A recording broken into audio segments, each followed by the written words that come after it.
Okay, now it's time to have a look at the second one. The second one is here. Our query had it as a C at that point.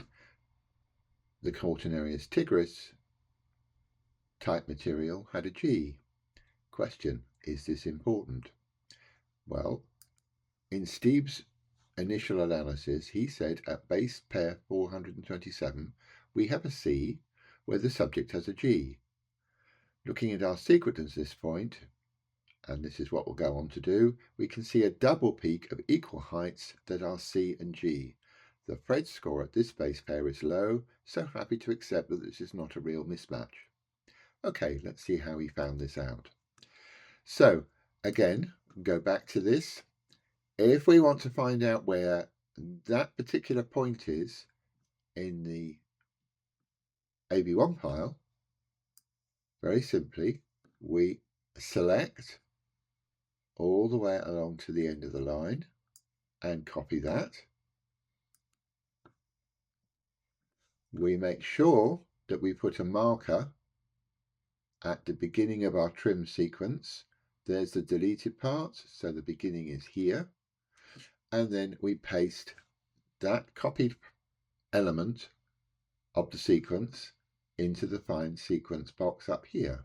And you paste it in, press return, and you can see the blue shows where that particular bit of the sequence is, and we look at the one before it, which is what we're interested in.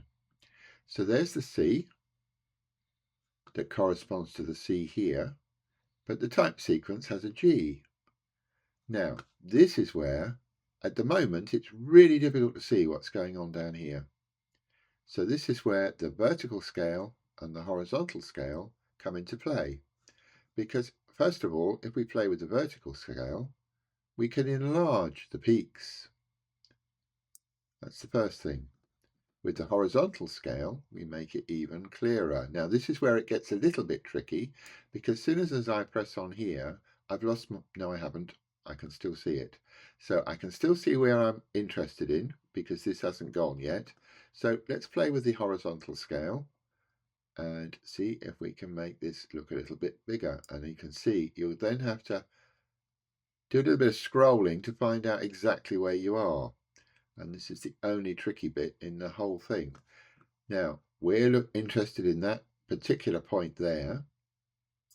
So I'm going to put this vertical scale up a little bit more. And then I think it becomes clear.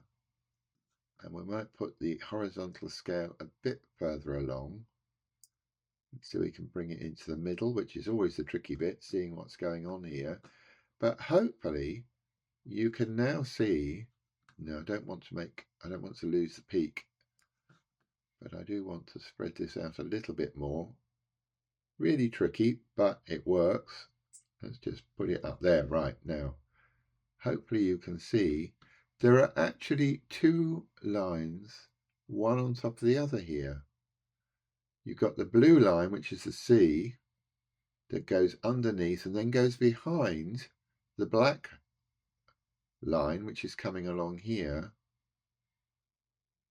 And they both go, they're the same. They cover each other. Now that means this is where the C and the G come in, because the blue is the C and the black is the G. So this could either be a C or a G. So in that sense, it's not a real mismatch.